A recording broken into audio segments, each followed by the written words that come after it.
So this is a, looks like an apple, but it's a carving of an apple. It was gifted to me by an old friend who I have seen recently, but for about a span of 10 years I hadn't seen him, and I wasn't even sure where he was.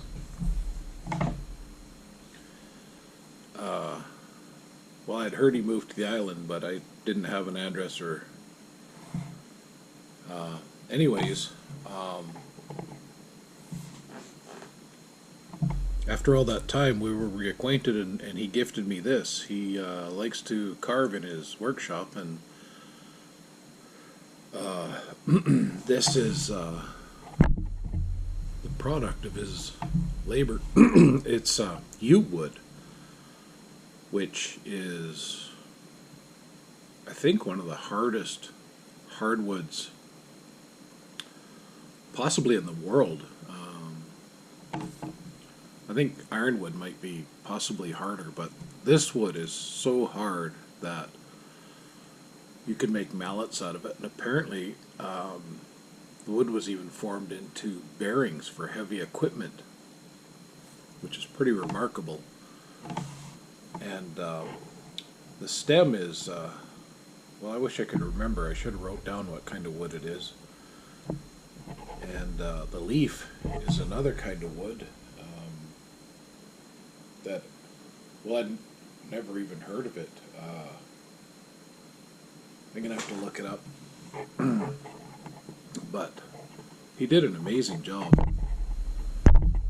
Anyway, the focus of this video is not so much about the apple. I thought the apple was possibly a good image, better than having the camera pointed at me. The apple kind of represents knowledge or truth. And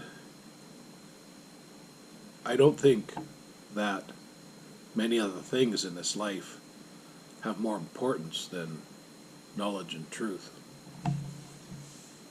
We have been lied to about everything all our lives.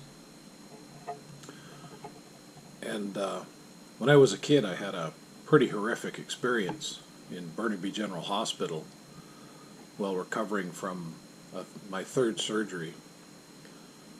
And I uploaded that video recently, and I called it Angel of Mercy. When I told my mom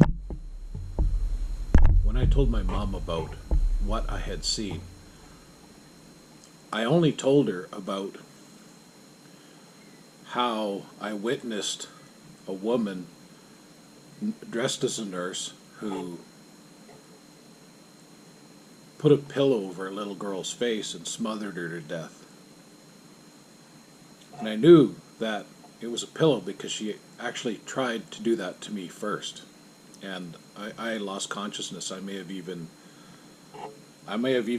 died temporarily. I don't know. Like, the lights went out, and when I came to, what I saw was that woman leaning over the little girl hospital bed, and her thrashing around until she stopped.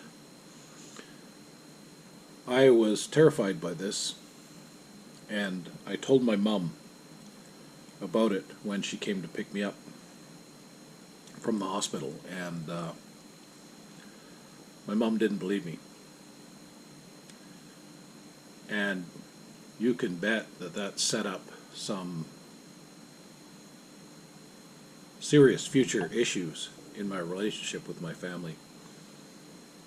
I asked my mom to get the nurse. The nurse, after hearing what I had to say, her eyes were as big as that apple, because she knew damn well I was telling the truth, because she had a dead little girl's body on her hands.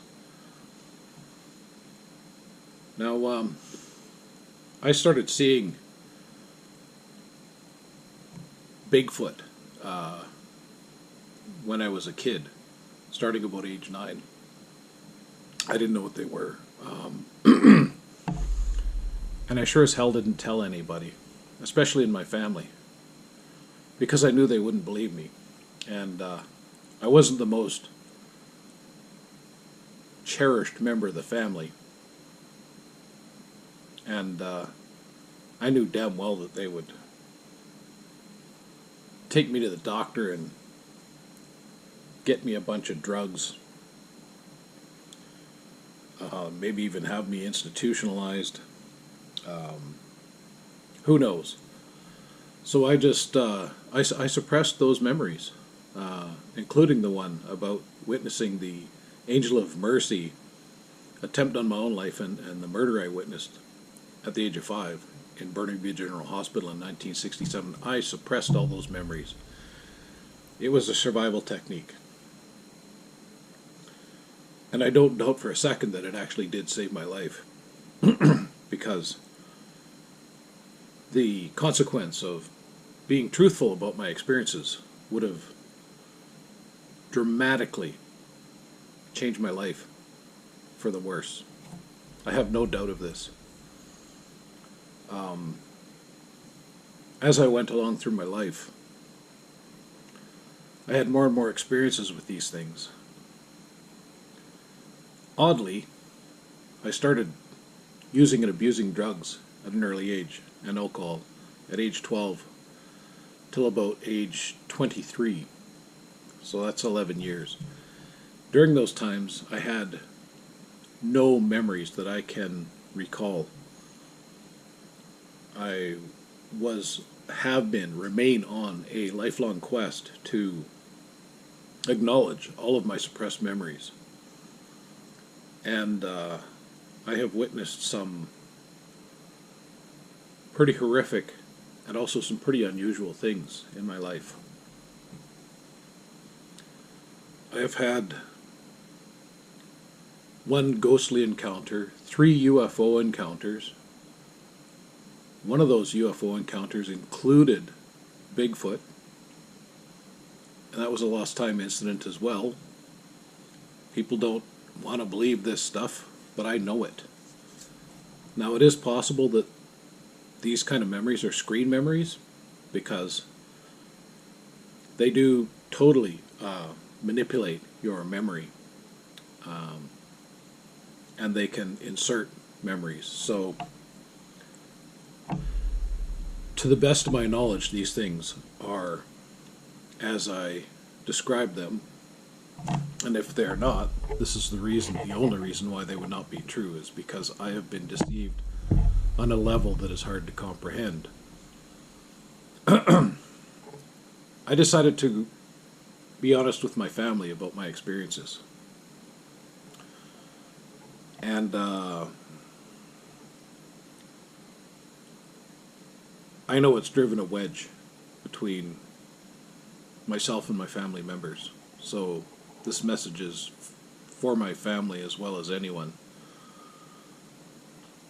If you would choose to believe the government narrative that these things are not real, and that anyone who says they are is crazy, I would encourage you to just look at what the government has done, just excluding all other crazy things they do, but what they did to us with COVID and the jabs and their lockdowns and mandates, how they destroyed people's lives, and how they're the biggest drug dealers in the country at this time with their safe supply and safe injection sites. We have a standing army of opioid zombies downtown, in my town, and your town, every town. And it's growing because their safe supply is making it to our kids. They're pushing pedophilia. They're grooming children with bizarre concepts about how to use drugs and how to engage in bizarre gender beliefs. So, anybody who would rather believe those people and their narratives over their own father, I think really needs to re-examine their belief system, what they believe, and why they believe it.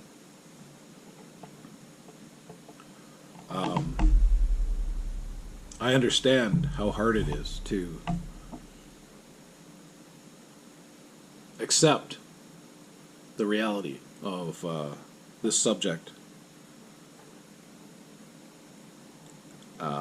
because it has some very strange aspects that seem more like magic than anything else. And but I am a knower, and people have the right to be non-believers, and I can't change that. But I believe that my family deserves the truth. I will not lie to them. When I got off of drugs and alcohol, I learned within about 8 years that honesty had to be the solid foundation of my recovery, and that I could not have integrity unless I fully embraced that. And that is what I've done. I don't steal, I don't lie, I don't cheat. I try to remain vigilant with rigorous effort on a daily basis in my dealings, in my speech, in my communications, in all other aspects of my life, including this. Anyone who refuses to believe that the hundreds of thousands of personal accounts of these things is all just crazy people saying crazy shit. You know, where's the evidence, they say? Well, there's actually a lot of pictures on the internet. Unfortunately, AI is quickly loading a bunch of monkey-faced, hairy people that is totally skewing the factual undertaking of exposing the reality of these things. I believe what is going on is biblical. Some people don't like that narrative. I say deal with it. Grow up. If you refuse to consider the history that the Bible provides, you may be doomed to repeat it. And the Bible is very clear about this, that the end days will be as the days of Noah. And if you want to know what that means, I would recommend looking at Timothy Alberino's work. He wrote a book called Birthright, and it's all about our elder siblings that God created before He created us, who were not given dominion upon the earth.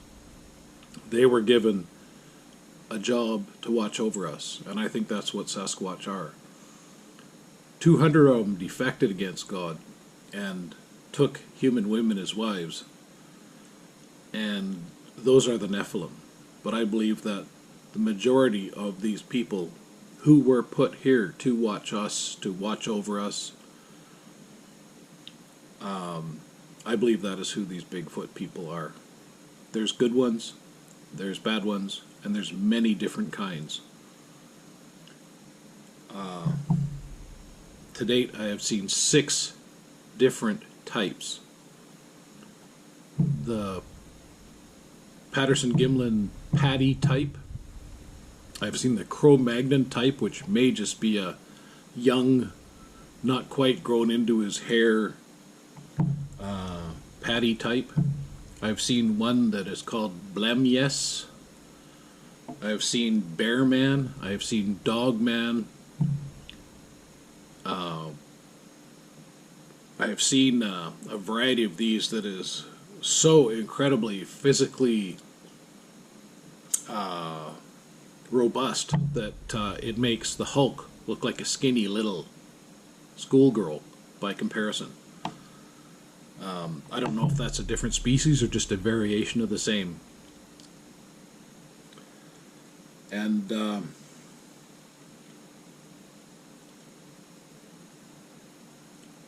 anyway, I think I've outlined about 4 or 5 there, but there's more. There's a lot, and it's kind of hard to articulate it all. But I have a video dedicated to that, and you're free to check it out. It's on my watched channel.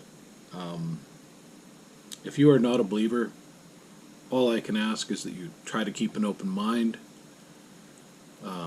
Having a closed mind in this day and age can get you killed, especially if you embrace the government's narrative on anything.